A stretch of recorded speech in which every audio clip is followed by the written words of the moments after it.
buen día, ¿cómo están? Espero que estén bastante bien en este martes 18 de agosto de 2020.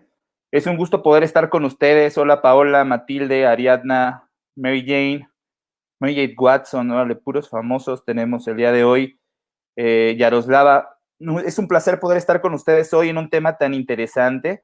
Hoy el doctor Barragán, bueno, ha tenido algunas complicaciones para poderse conectar, porque hoy estamos de manera remota, como pueden ustedes ver, pero vamos a platicar de un tema que es súper interesante. He preparado algunas láminas para ustedes, para que podamos, hola Natalia, hola Mariana, para poder, familias Trisomía, un saludo, saludos hasta Cuernavaca, Susi García, dice que es la primera vez que está con nosotros. Susi, bienvenida. Muchas gracias. Eri, bienvenida. Bueno, nos habían estado pidiendo mucho este tema, entonces la verdad es que es para nosotros de mucho interés el poder platicar con ustedes sobre discapacidad intelectual. La discapacidad intelectual es una condición, es un diagnóstico que nosotros frecuentemente en la consulta de neuropediatría tenemos que estar supervisando, que estar siguiendo, que estar diagnosticando, y que evidentemente nos interesa muchísimo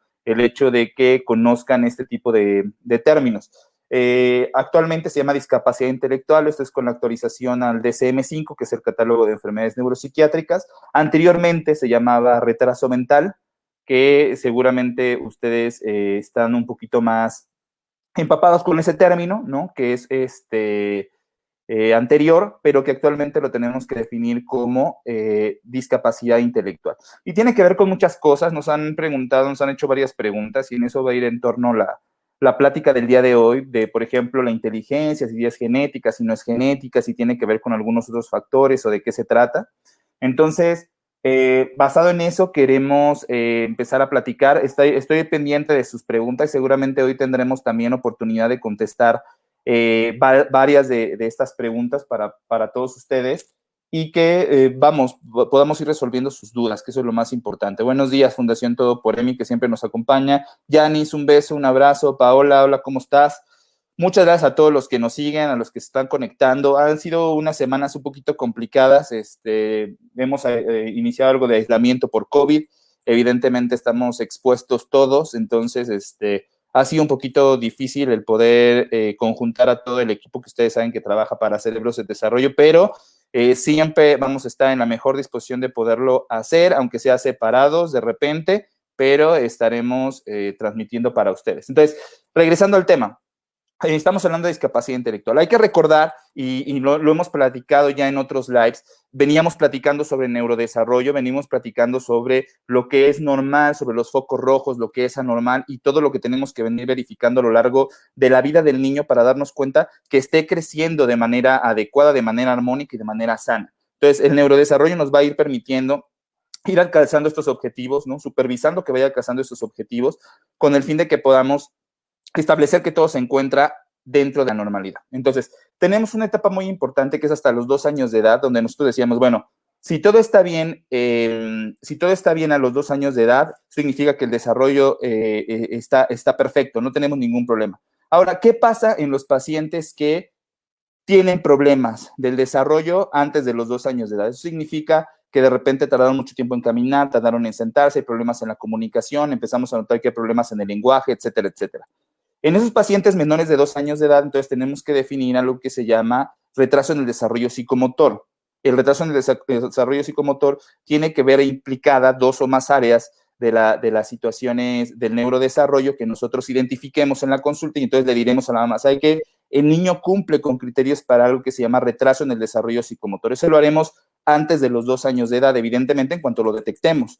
¿Por qué? Porque tendremos que echar a andar una serie de factores y de intervenciones que busquen que el niño pueda empezar a mejorar de una manera rápida, acelerada. Ya platicamos también de ese proceso de crecimiento cerebral que es tan acelerado durante los primeros años de vida, y que necesitamos aprovechar todos los procesos de plasticidad, que también ya lo comentamos, de una manera mucho más acelerada para recuperar lo más rápido que se pueda.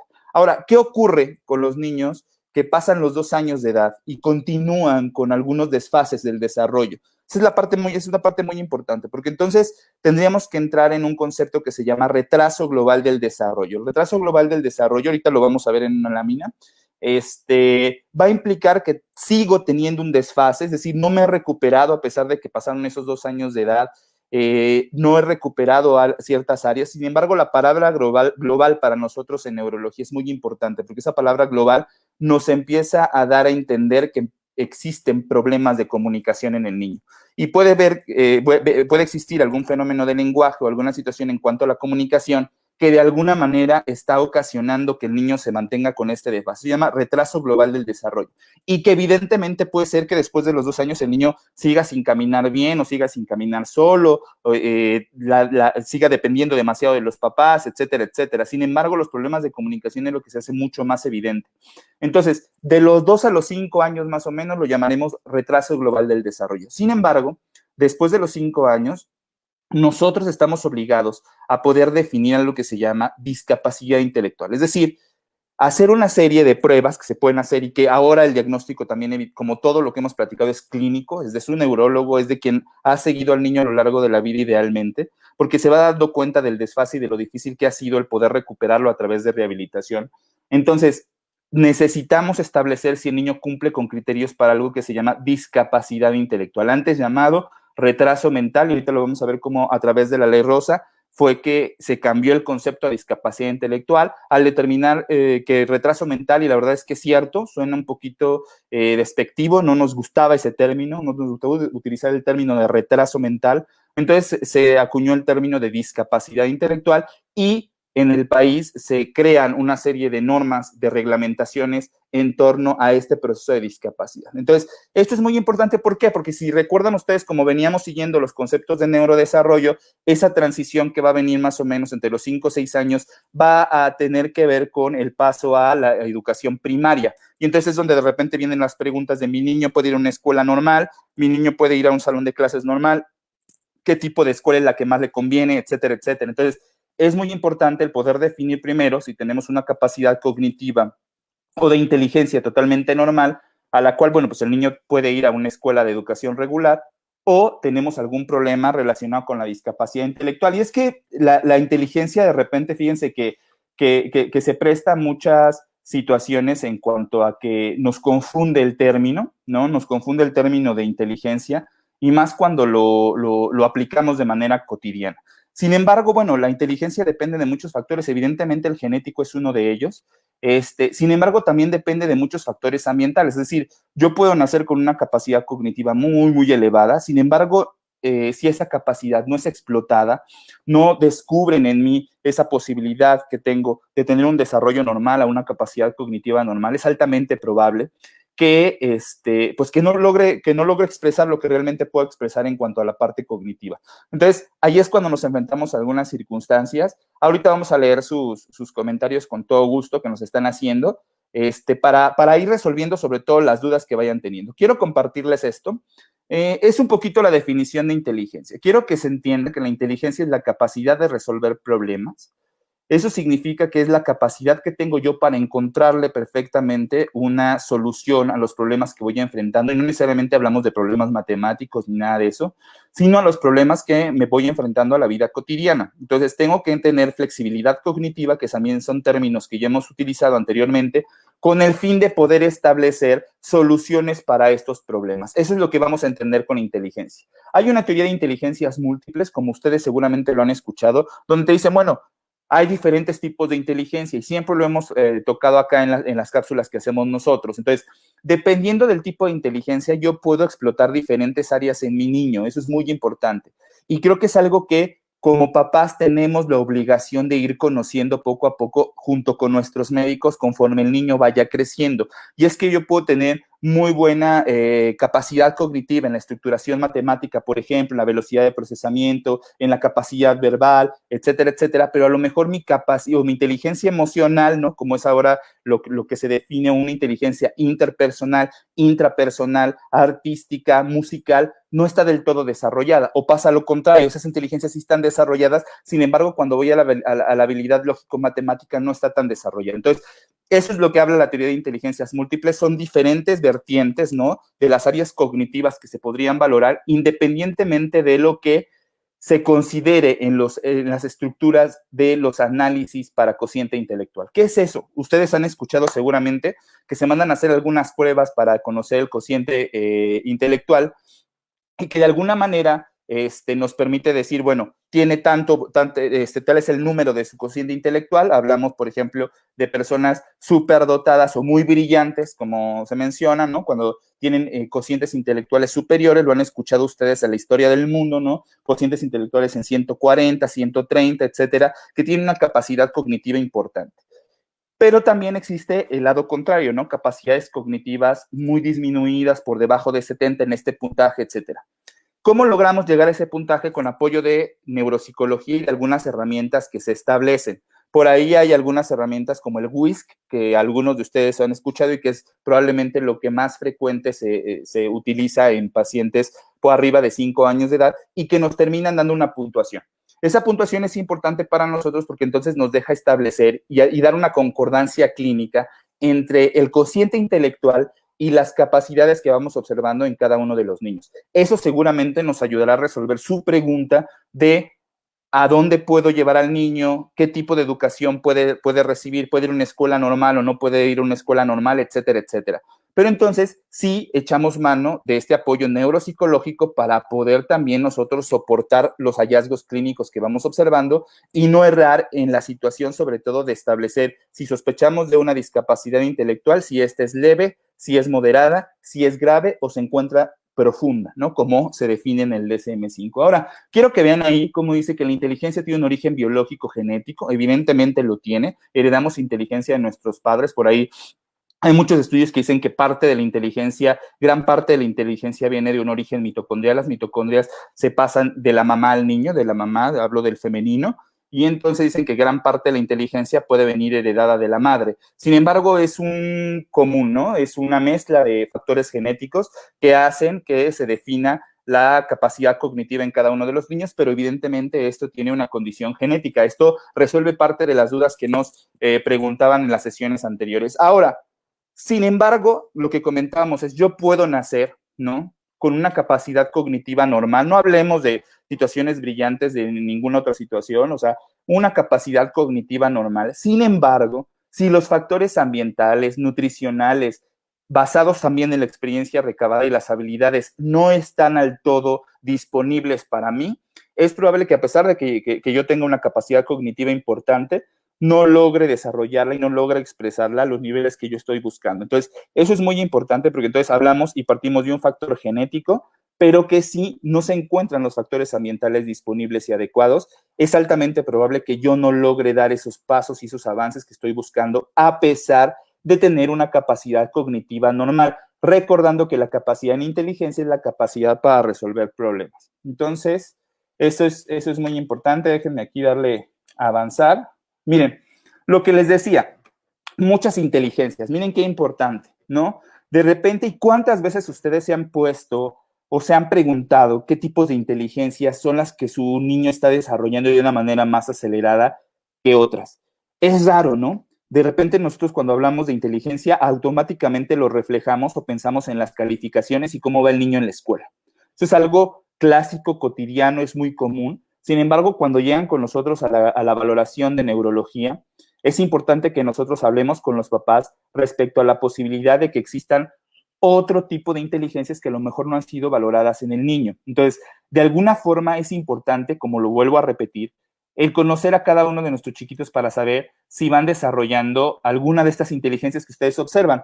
¿Por qué? Porque de repente cuando damos una noticia de que un cociente intelectual está muy bajo y cumple criterios para discapacidad intelectual, es impactante, es difícil, y de pronto las mamás dicen, bueno, se me cerró el mundo.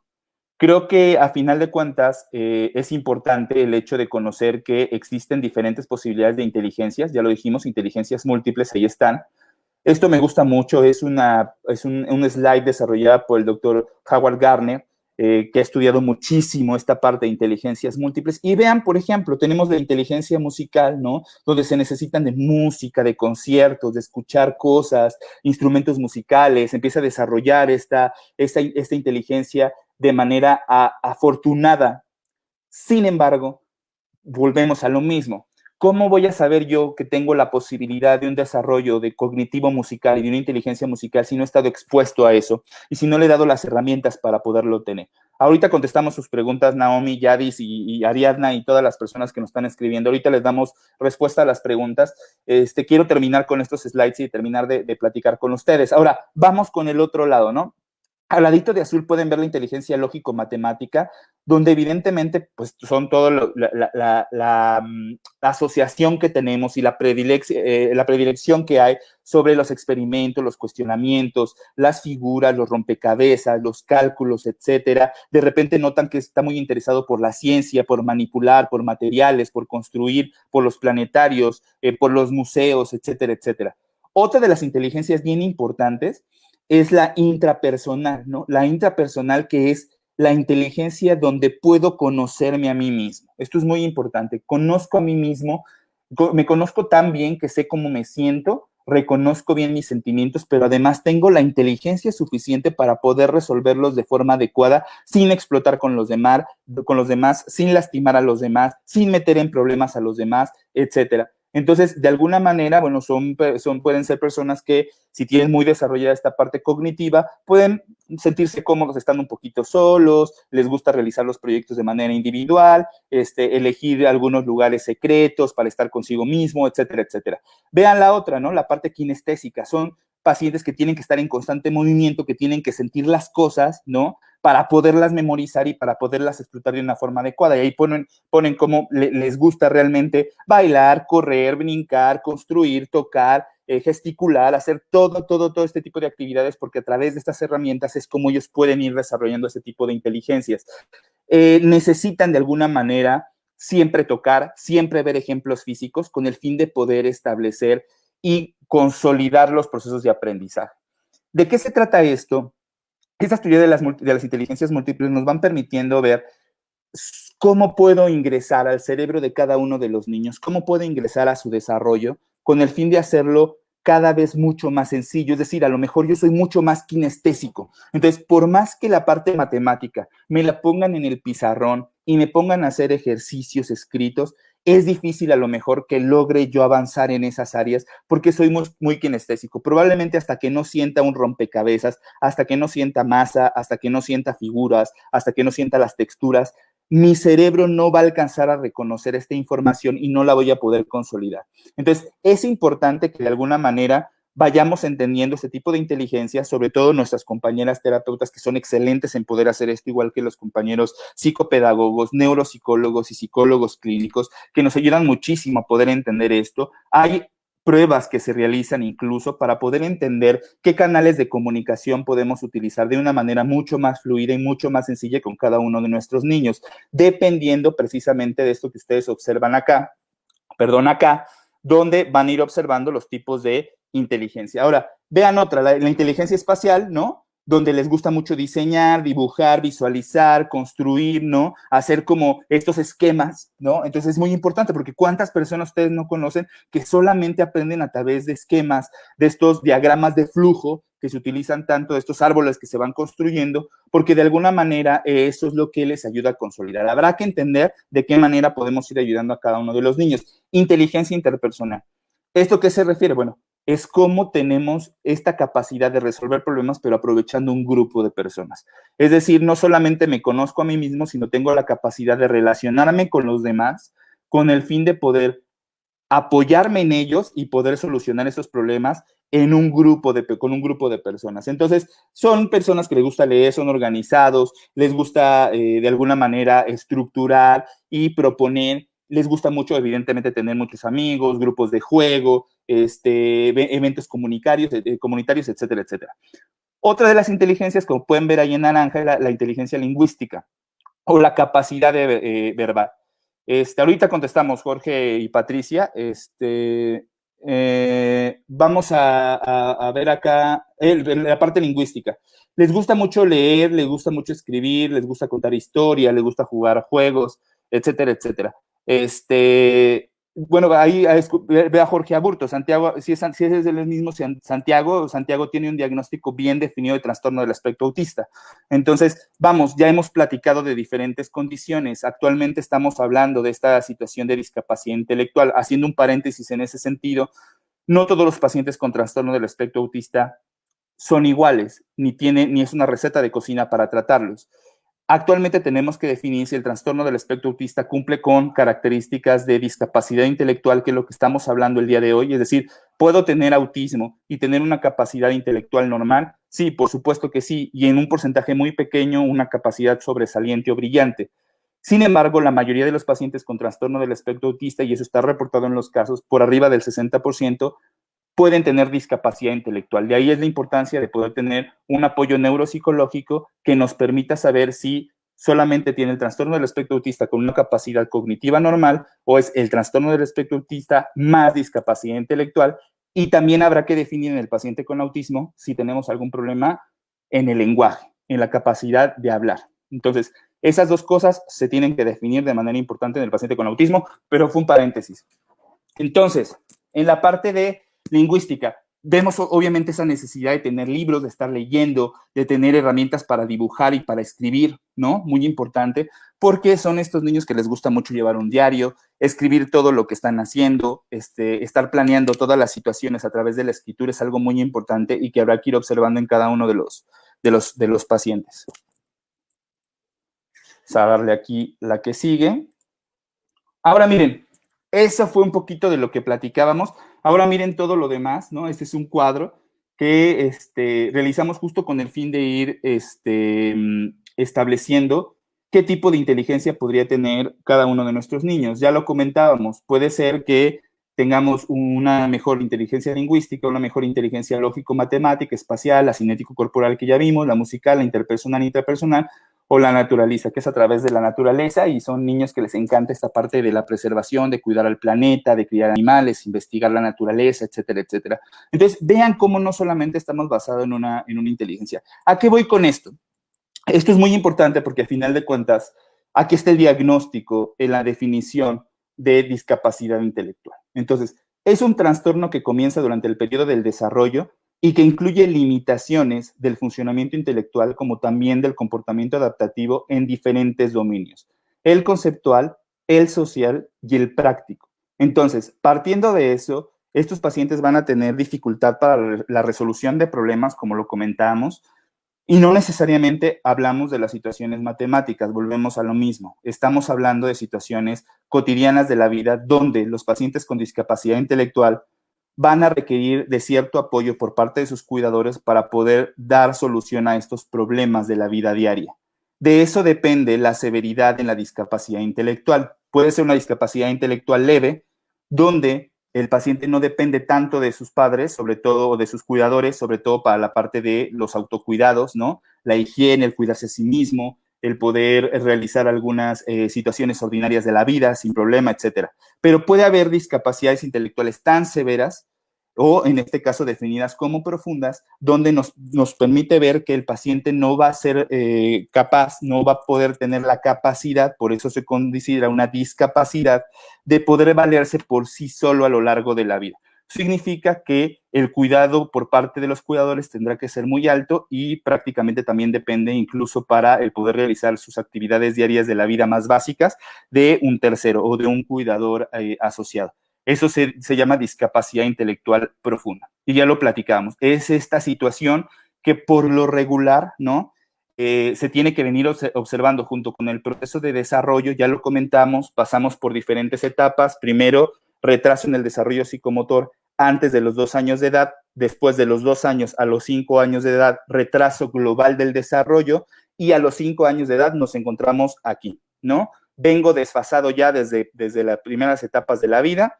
Desde que era chiquito venía con cierto desfase, venía con cierto retraso, venía con ciertas implicaciones, hasta terminar a los 5 años definiendo que lo que tiene al final en cuanto al diagnóstico es una discapacidad intelectual. Y entonces eso me tiene que ayudar a echar a andar una serie de herramientas que yo pueda utilizar para poder intervenir con cada uno de los niños. Gran parte de esas herramientas, como yo se los explicaba anteriormente, será ver la capacidad cognitiva no solamente en lo que nos está reportando neuropsicología, que será un cociente intelectual, una calificación, un número, que nos va a ayudar mucho con la parte clínica. Entenderemos entonces qué áreas sí pueden ser explotadas en cada uno de los niños. Yo lo que les invito y lo que hemos observado es que cada uno de los niños tiene áreas que pueden ser explotadas. Aunque ya tengan el diagnóstico de discapacidad intelectual y que evidentemente eso va a condicionar que probablemente estén recibiendo una educación especial, ustedes como mamás y como papás pueden acercarse, ustedes mejor que nadie conocen a los niños con el fin de poder definir para qué son mejores, qué es lo que pueden hacer mejor, con el fin de poderles facilitar eso. Yo les decía, si a final de cuentas ambientalmente no ponemos, ¿no?, a disposición del niño estas posibilidades, es difícil que podamos entender si tiene una capacidad cognitiva la cual puede ser explotable y que no llegamos a hacerlo. Miren, como les comentaba anteriormente, se llamaba retraso mental, hoy se llama discapacidad intelectual, y vean cómo, a final de cuentas, por Rosa Marcelino en Estados Unidos se lanzó la primera propuesta para decir, ¿sabes qué? A mí no me gusta que me digan retrasada mental, no me gusta ese concepto de retraso mental. En 2010 llega al Senado de Estados Unidos, para el mismo 2010 prácticamente se hace la ley de Rosa, donde se define por el presidente Barack Obama en ese momento que se modificará el término retraso mental a discapacidad intelectual.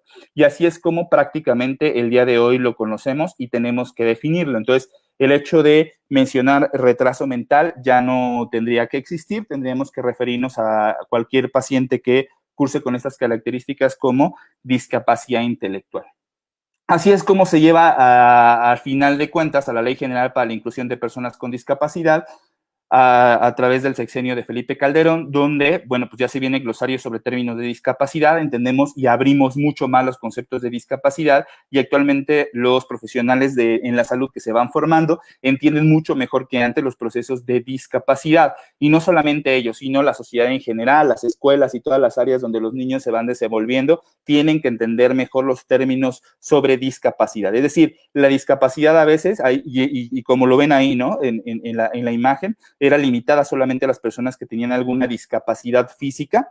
Actualmente hay discapacidades cognitivas, como la que estamos observando, que es la discapacidad intelectual, y que evidentemente se cataloga como discapacidad y tendrá que recibir los apoyos igual que el resto de las personas con cualquier otra discapacidad de tipo físico. Ahí es donde entramos. Y miren, así es como se puede diagnosticar actualmente o como se debe de definir discapacidad intelectual, trastorno del desarrollo neurológico o trastorno del desarrollo intelectual para el CIE 11. Ese es un poquito, fíjense, repasando lo que platicábamos del retraso en el desarrollo psicomotor, niños que no ganaban habilidades de manera normal, menores de 2 años de edad, con alteración en 2 o más de estas áreas. Fíjense, falta de ganancia de habilidades en el área motriz, falta de ganancia de habilidades en el lenguaje y falta de ganancia de habilidades mentales. Fíjense cómo lo venimos arrastrando desde pequeños. Esto es algo tan importante porque a final de cuentas, muchos de los papás cuando platicamos con ellos en la consulta dicen, bueno, doctor, y es que si lo hubieran diagnosticado a tiempo, es que si hubiéramos empezado a implementar estrategias desde antes y hubiéramos hecho, la verdad es que así de importante es el poder llegar con este tipo de temas a los papás y a nuestros compañeros, colegas, médicos de primer contacto, que de alguna manera nos apoyan muchísimo en poder determinar que el desarrollo de cada uno de los niños sea el adecuado. Y si no es así, el poderlo referir de una manera mucho más específica con algún especialista que pudiera permitir el avance en las áreas que sean necesarias para cada uno de los niños.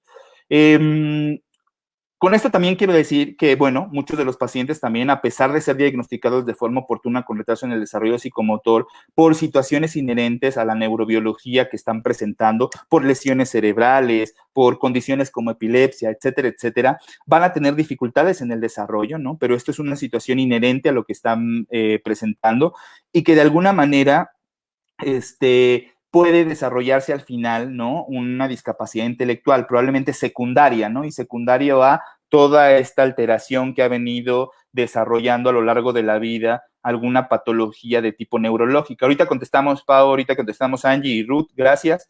Entonces, vean cómo es tan precoz el podernos dar cuenta que algo anda mal ¿Cómo? Antes de los 2 años de edad. Y yo los invito antes incluso, y ya hablo de que nos damos cuenta en los primeros meses de vida. Por eso platicábamos, hicimos esta serie de neurodesarrollo para ustedes, para ir conociendo lo que mi niño tiene que ir cumpliendo de manera normal o dentro de las características normales. Y si eso no es así, entonces prendemos banderas rojas para que un especialista nos pueda apoyar mucho más. Luego vean esta área de retraso global del desarrollo, lo volvemos a repetir, retraso global del desarrollo, y como pueden observar ahí, la palabra global, como viene ahí, significa que ya estoy teniendo problemas de lenguaje, ¿no? Y problemas de comunicación. Es decir, ya me estoy dando cuenta que después de los 2 años tengo un problema en comunicación, que puede ser lenguaje o cualquier otro tipo de comunicación, que puede ser, refleja de algún problema que estoy teniendo con el niño, y vean cómo se refiere a un retraso significativo en 2 o más de los siguientes.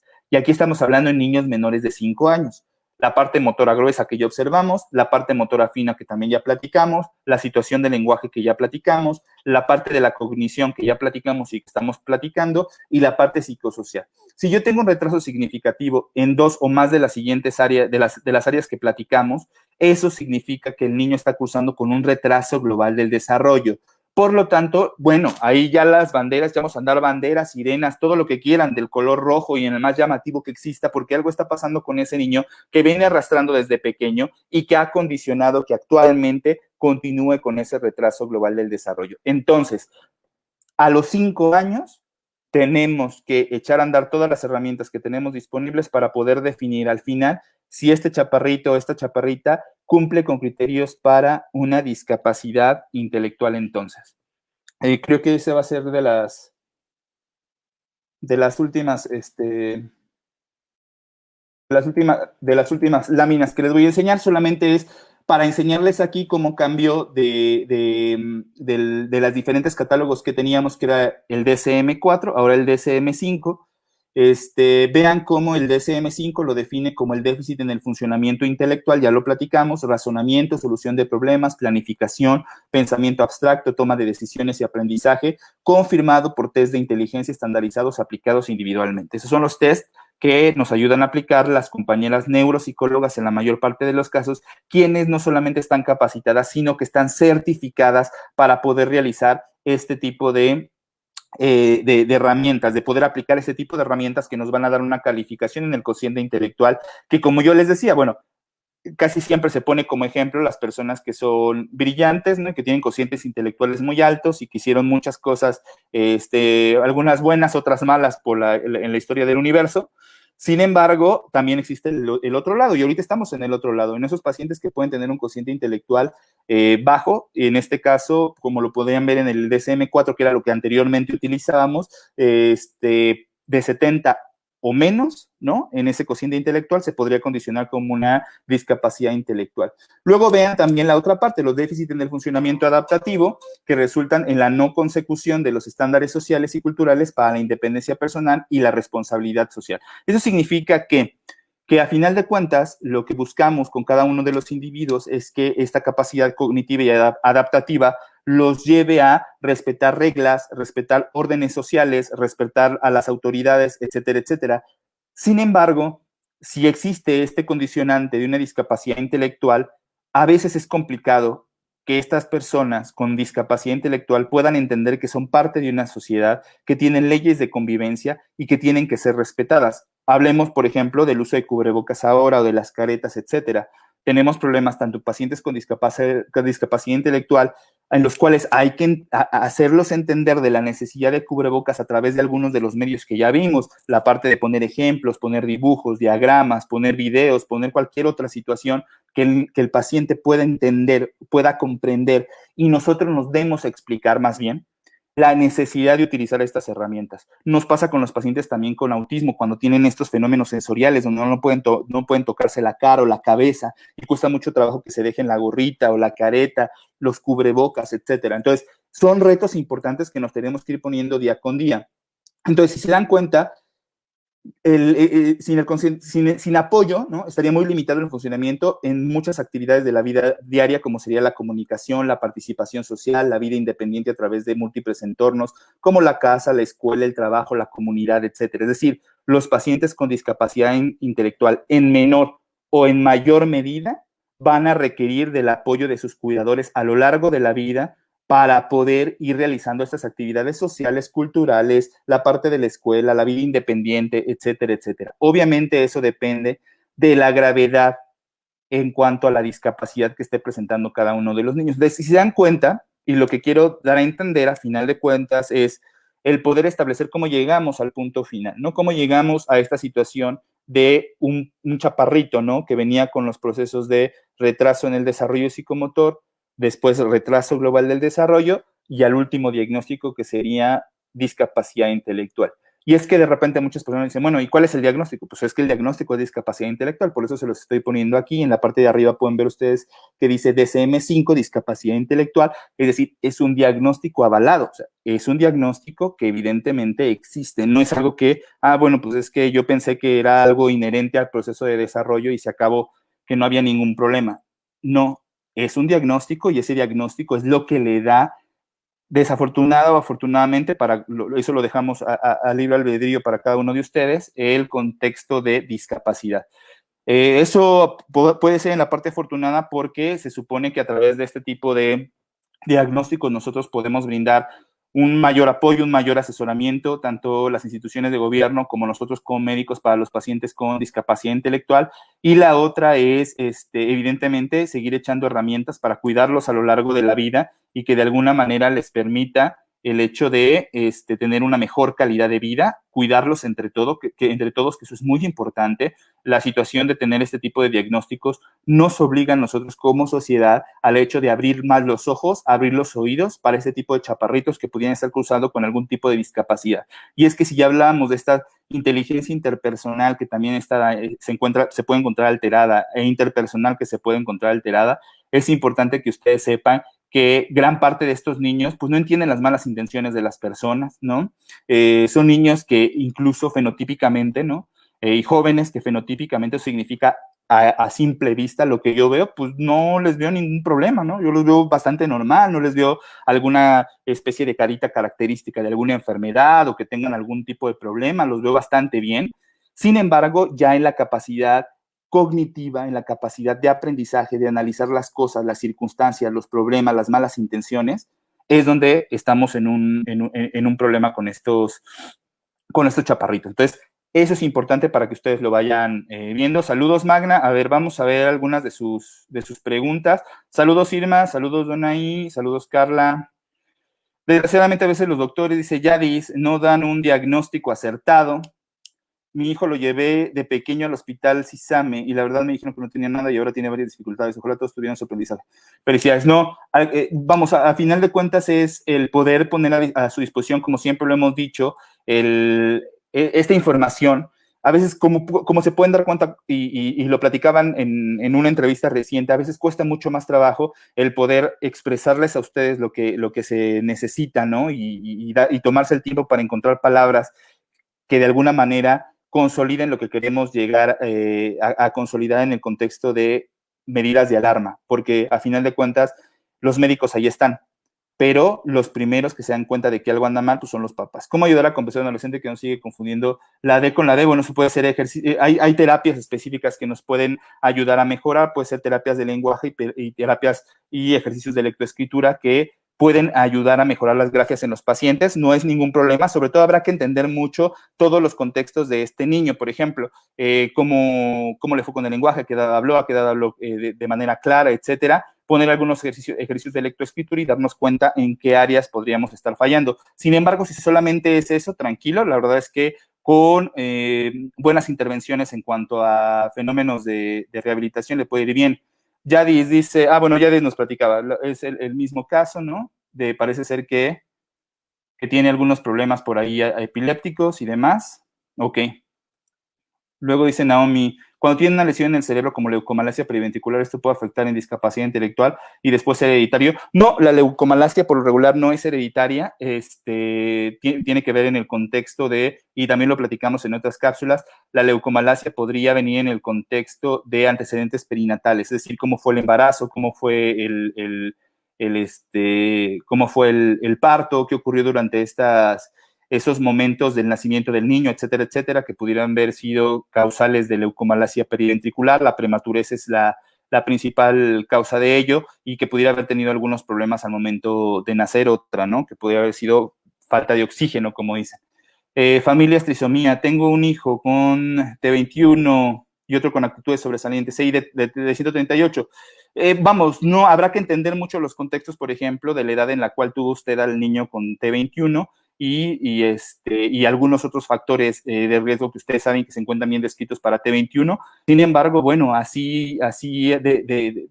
vamos, hablábamos de los dos polos de la vida, ¿no? Y de las posibilidades que existen, y usted está viviendo las dos. Qué interesante, ¿no? Porque a final de cuentas, los pacientes con T21 son extraordinarios, son fantásticos, y además yo me admiro mucho más de los pacientes con T21 cada día, porque cada día me enseñan mucho más, cada día hay nueva información, pero sobre todo me admiro de ellos cada día, cómo van evolucionando, ¿no? Y van cambiando, y la exigencia social, cómo los ha hecho también adaptarse y a exigirse mucho más a ellos mismos. Entonces, usted está con esas dos vertientes. Sin embargo, bueno, la T21 es una condicionante genética, ¿no? Para la gente que nos está viendo, que es el síndrome de Down, y que de alguna manera inherente ya a la condición genética podríamos tener estas situaciones de discapacidad intelectual en la mayoría de los casos, ¿sí?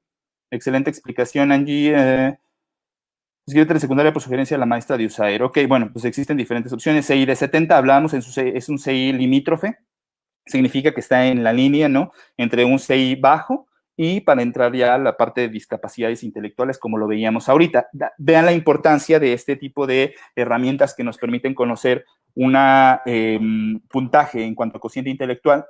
Sin embargo, a pesar de estos puntajes, nosotros como clínicos estamos obligados a poder tener una buena historia clínica, una exploración adecuada, un interrogatorio eficaz que nos permita realmente corroborar que sí coincide ese fenómeno clínico con esa calificación de cociente intelectual, porque en muchas ocasiones no ocurre eso, y clínicamente nosotros tenemos la oportunidad de ir valorando al paciente y decimos, no, yo creo que puede tener un poco más de capacidad cognitiva y demás, a pesar de los estudios que se han realizado. Sin embargo, eso ya quedará al ojo de su médico. Buenos días, existen medicamentos para retener atención o aprendizaje. Mira qué interesante, ¿no?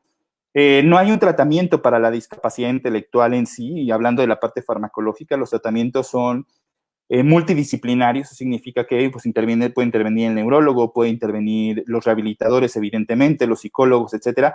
No hay un tratamiento farmacológico que resuelva el problema de discapacidad intelectual. Ahora bien, los niños con estos fenómenos de discapacidad intelectual que venían con ciertos retrasos pueden tener diversas comorbilidades, como déficit de atención con hiperactividad, o ser solamente hiperactivos impulsivos, o cualquiera de sus variantes y presentaciones.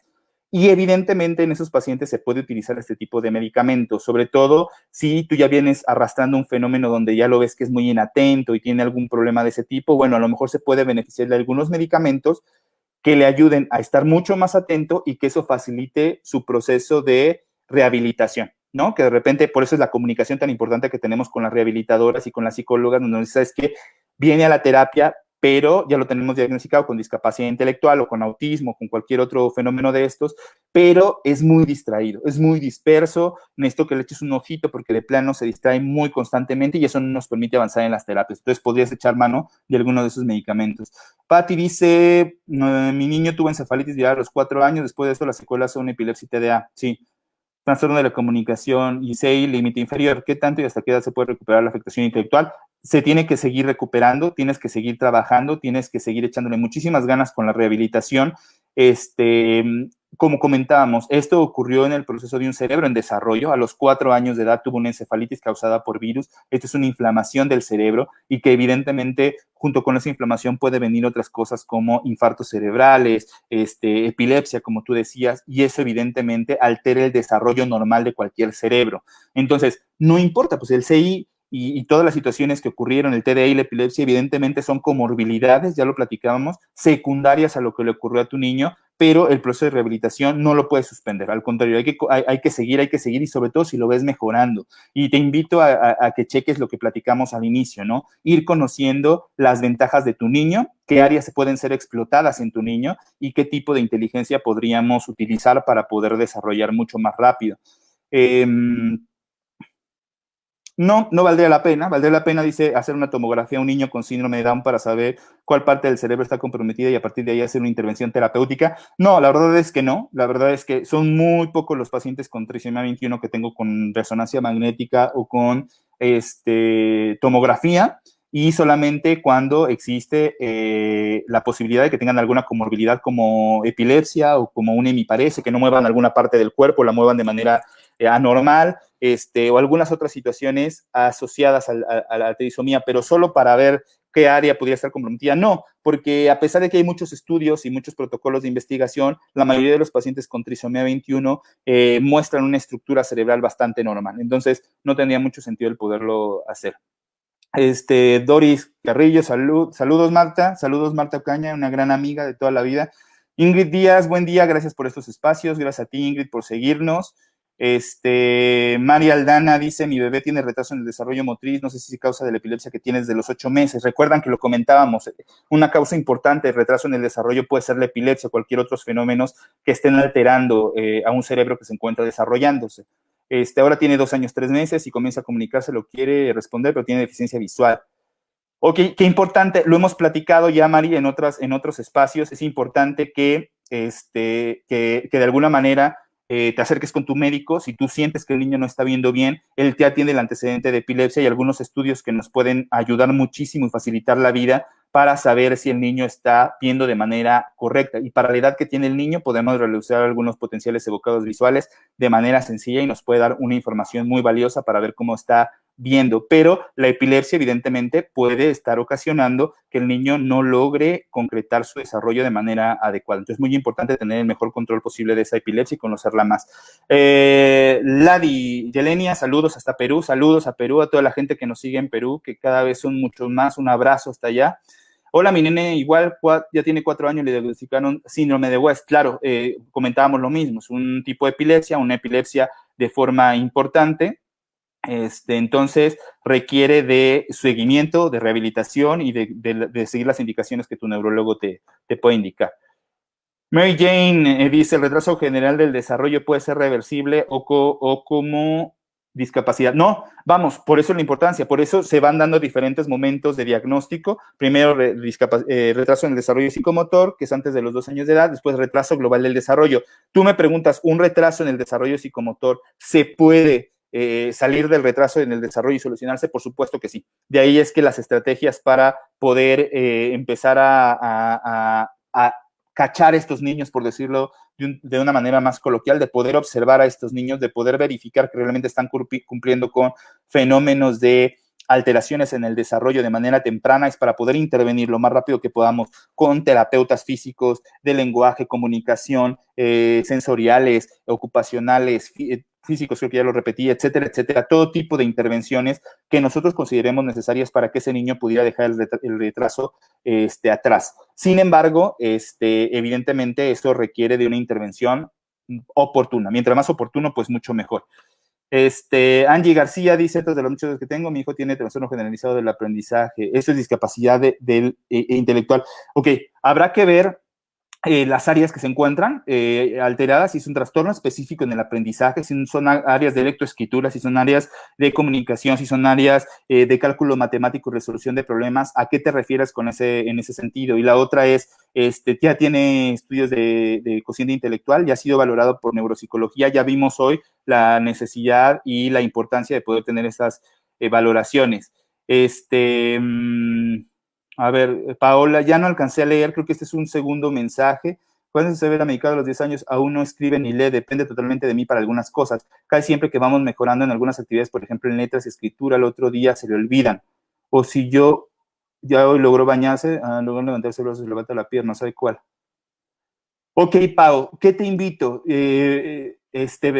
Quité la pregunta porque no logro verme, está muy amplia. Pau, es importante ver si este chaparro de 10 años, ¿qué está pasando con él? A pesar de que hablamos de esta disminución en la capacidad cognitiva que va a repercutir evidentemente en el aprendizaje, en la memorización y todo esto que decíamos, habrá que establecer este proceso de rutinas, como tú lo comentas ahí, que lo estás haciendo, que es estarlo bañando todos los días, irle explicando y demás, pero yo te invito a valorar los fenómenos de atención con tu niño. ¿Te está poniendo atención realmente o crees que pudiera existir un fenómeno asociado de inatención y que de alguna manera eso podría ser tratable? Te invito, Pau, a que lo observes, a que cheques eso, y si de repente tú sientes que te está poniendo atención, pero no es así, y como dices, se le olvidan tan rápido las cosas, entonces de alguna manera habrá que ver si estamos llevando a cabo bien y consolidando los procesos atencionales. Gracias, Ruth, por tus saludos. Alejandro, miren qué interesante, y seguramente son gran parte de las preguntas. ¿En qué beneficiaría llevar a un niño con discapacidad intelectual profunda a la escuela? Vamos, habrá que conocer cada uno de los casos para encontrarle un beneficio. Lo que te decía Alejandro y lo que comentábamos anteriormente es poder conocer un poquito más al niño para ver si existen algunas áreas que pudieran ser de nuevo explotables en él y algunas líneas de abordaje que se pudieran realizar. Es decir, cuando nosotros establecemos los procesos de discapacidad intelectual o los cocientes intelectuales muy bajos, bueno, pues ya sabemos que están así, ¿no? Ya tenemos ahí el diagnóstico en muchos de los casos cuando decimos, bueno, tiene discapacidad intelectual. Ahora, existen otro tipo de herramientas que los compañeros neuropsicólogos utilizan de manera frecuente con el fin de poder ver los canales de comunicación que podemos utilizar en cada uno de los niños. Eso significa que nos dicen, ¿sabes qué? Tiene una gran capacidad auditiva, eso significa que puede,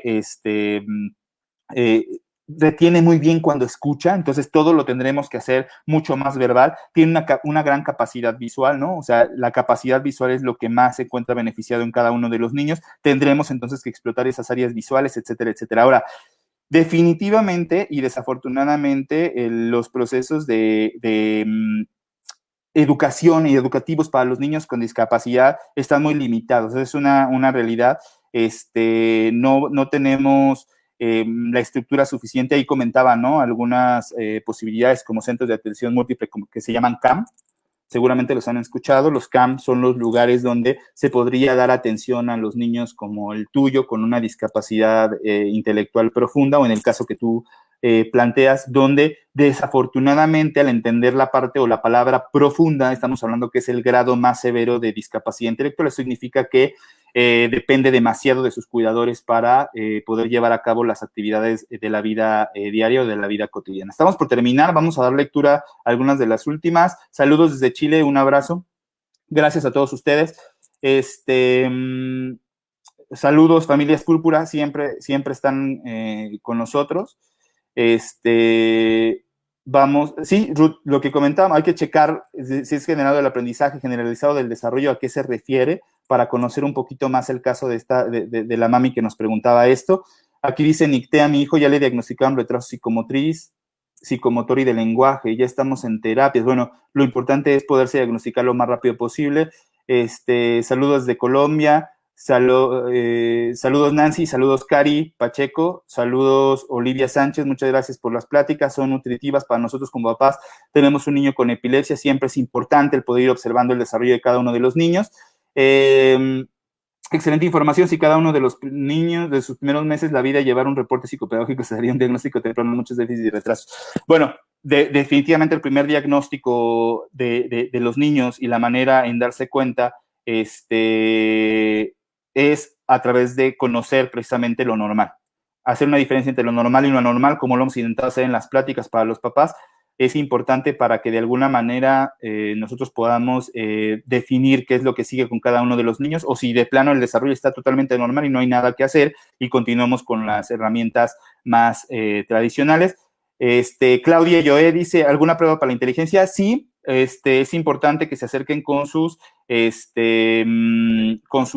psicólogos, con sus neurólogos o con el personal de salud que le esté brindando atención a sus pacientes, con el fin de poder conocer qué herramientas podemos utilizar para evaluar los diferentes tipos de inteligencia y los canales de comunicación con cada uno de los niños. Ya lo platicamos. Dice Karin, no la voy a poner, Karin está muy grande. Dice, excelente ponencia, me gustaría saber, dado DSM-5 establece 3 categorías: discapacidad intelectual, retraso global del desarrollo y discapacidad intelectual no especificada, ¿sí? Entre un ítem es el caso de ser 3, no especificada. ¿Cada cuánto se debería reevaluar y con qué herramienta? Bueno, nosotros hacemos un seguimiento con psicología. Karin habla de 3 posibles diagnósticos en la parte de discapacidad, que uno es la de discapacidad intelectual, otro que es el retraso global del desarrollo, que ya lo platicamos antes de los 5 años de edad, y la otra es discapacidad intelectual, la cual no ha podido ser especificada. Entonces, de alguna manera, aquí la evaluación clínica es lo que se va considerando de manera importante. Nosotros decimos incluso que las intervenciones, es complicado el poderlas evaluar, por ejemplo, haciendo whisk, whisk, whisk todo el tiempo y estar viendo si ya te elevó 2 puntos o te elevó 1 punto, porque es muy complicado, pero de alguna manera tú en la parte clínica, como psicólogo, como neurólogo, como neuropsicólogo, como el personal experto en estas áreas, lo vas evaluando, te puedes dar cuenta cuándo es un buen momento para poder repetir cada una de las pruebas, pero no tan pronto. Nosotros, por ejemplo, nunca hacemos pruebas tan pronto como un año. Es importante esperar y sobre todo ir entendiendo el proceso en la edad en la cual se encuentra el niño y los procesos de desarrollo que estás esperando alcanzar. Y ya con todo esto que platicamos, evidentemente podemos platicarlo de una manera mucho más específica, abordarlo de una manera mucho más profunda y poder conocer si ya es un buen momento a lo mejor para repetir alguna de las pruebas. A veces no se repiten todas también, eso es muy importante, porque los procesos de evaluación para cocientes intelectuales que te dan una calificación al final de la inteligencia, más o menos, que era lo que decíamos, así es como se define, son prolongados, son tardados, entonces de repente es complicado estar sometiendo a los niños a este tipo de evaluaciones. Sin embargo, existen algunas evaluaciones breves que incluso te pueden valorar las áreas que tú quieras que valoren. Es decir, si salió muy alterado en la comprensión verbal, vamos, estudiemos la comprensión verbal y la velocidad de procesamiento, por ejemplo. No sé, te estoy poniendo ahí algún ejemplo. Gracias a ti, Pau, por tus preguntas y por la respuesta. Hola, buenos días. Gracias por la información. Mi pregunta es si PCI es lo mismo de discapacidad intelectual. Muy buena pregunta, Adriana, y gracias por realizarla. No, no es lo mismo, ya lo platicamos. Cuando hablamos de parálisis cerebral infantil, automáticamente nos vamos a referir de un fenómeno motor. Eso significa que existe alguna lesión, alguna alteración en el desarrollo, en el cerebro en desarrollo de algún niño que condicionó un problema motor. Sin embargo, la mayoría de los pacientes con parálisis cerebral infantil tienen una capacidad cognitiva normal y solamente se encuentran limitados a algunas parte de la movilización en alguna región de su cuerpo. Puede ser el brazo, puede ser la pierna, puede ser la mitad del cuerpo, etcétera, pero la capacidad cognitiva se encuentra bastante preservada y saludos a todos mis pacientes con PCI que les mando un gran abrazo. Ingrid Díaz, vean qué importante, el GRIP siempre escolares sería de gran valor, pero esencial acompañado de pruebas adaptativas. Totalmente de acuerdo, Ingrid. ¿A qué vamos aquí? Las pruebas de inteligencia, como yo les decía, a pesar de que nosotros a los 5 años tenemos que hacerlas, tenemos que llegar ya con el diagnóstico de discapacidad intelectual, existen pruebas que se pueden realizar antes, ¿no? Pruebas de inteligencia que se pueden realizar antes, que es a lo que Ingrid se refiere, que en este caso sería el WIPSI, que es una prueba que nos va a permitir ver cómo va el niño en cuanto a las capacidades cognitivas, habilidades cognitivas, y junto con otras herramientas para poder ir valorando el neurodesarrollo, nos puede permitir perfectamente bien estas herramientas adaptativas, el conocer si tenemos indicios de que esto podría empezar a mejorar un poco o de plano podríamos tener ya, el preludio de lo que podría ser una discapacidad intelectual. Pero evidentemente esas herramientas, pueden existir. Retraso psicomotor es lo mismo que PCI, no, no es exactamente lo mismo, aunque evidentemente la parálisis cerebral, dependiendo del momento en el que ocurre esta lesión en el cerebro, podría condicionar un retraso en el desarrollo, principalmente en el área motora, por eso es tan importante el poderlo hacer. Se puede tener PCI y discapacidad intelectual, sin embargo, son diagnósticos distintos, separados, y sí, evidentemente se puede tener parálisis cerebral infantil más discapacidad intelectual, parálisis cerebral infantil más epilepsia, por ejemplo, o cualquier otro tipo de los fenómenos neurológicos que hemos tratado, pero son distintos, no va inherente, es decir, al hablar de parálisis cerebral, no puedo hablar automáticamente de discapacidad intelectual. Eso ya lo platicamos. Existe mucha resistencia en el diagnóstico de discapacidad intelectual porque se relaciona con un pronóstico negativo, pero es importante reforzar la idea de que todos los niños se benefician de un diagnóstico de intervenciones tempranas. Una familia comprometida y un equipo terapéutico integrado cambian pronósticos. Por supuesto, recuerden que el momento que llegamos al diagnóstico de discapacidad intelectual, lo que buscamos es precisamente el poder mejorar los procesos de capacidad adaptativa de cada uno de los niños, ir mejorando los procesos de autocuidado, de regulación en el cuidado y e ir fomentando los procesos también de aprendizaje. No por el hecho de que tenga ya un diagnóstico de discapacidad intelectual, nosotros automáticamente, echamos a la basura el proceso educativo, ya no nos interesa que no sepa leer ni escribir, ni aprender a sumar, ni ese tipo de cosas. Es importante conocer a cada uno de los niños, porque a través de este conocimiento que tenemos con cada uno de los niños, podríamos establecer entonces qué es lo que podríamos ofrecer en cuanto al proceso de su desarrollo. Entonces, cada evaluación, como siempre lo hemos dicho, cada evaluación tiene que ser de manera individual y cada discapacidad intelectual, como fue el tema que vimos hoy, tiene que ser manejada de manera individualizada. Eso significa que no hay una receta, lo volvemos a repetir, de cocina para cada discapacidad intelectual, ni tampoco, ¿cómo se llama? Una misma terapia para todos los pacientes con discapacidad intelectual. Habrá que entender a cada uno, habrá que entender los procesos de lenguaje, de comunicación, de comprensión y toda esta evaluación de múltiples habilidades con el fin de poder, darle un apoyo a estos niños. Bueno, pues estamos llegando al final, por ahí una última, dice Isela Varela, me pidió una neuróloga una resonancia del cerebro de mi hijo, él tiene T21, sería de algo, me dijo que para dar el medicamento. Ok, bueno, yo creo que si el niño no tiene ninguna implicación motora y no hay antecedentes de epilepsia y no hay ninguna otra situación y solamente se pidió una resonancia para estudiar la situación del lenguaje, definitivamente no es necesario. Bueno, pues muchas gracias a todos. Ya son las 11:03, se nos fue, más dice mejor ahora muy rápido porque hablé demasiado. Gracias a todos, gracias Yasmín, Isela, Adriana, Karin, Ale, Ingrid, Paola, saludos a Perú, a Colombia. Sí, Ruth, subimos el video a YouTube para que ustedes lo puedan ver cuando gusten. Todos los videos están en YouTube, en Cerebros en Desarrollo, no se les olvide, ahí nos encuentra. Spotify, en Apple, para el cast de Apple, para YouTube en Cerebros en Desarrollo, todo en Cerebros en Desarrollo, ahí nos pueden encontrar, la página de internet www.cerebros en Desarrollo. Estaremos subiendo cualquier información. Esta semana,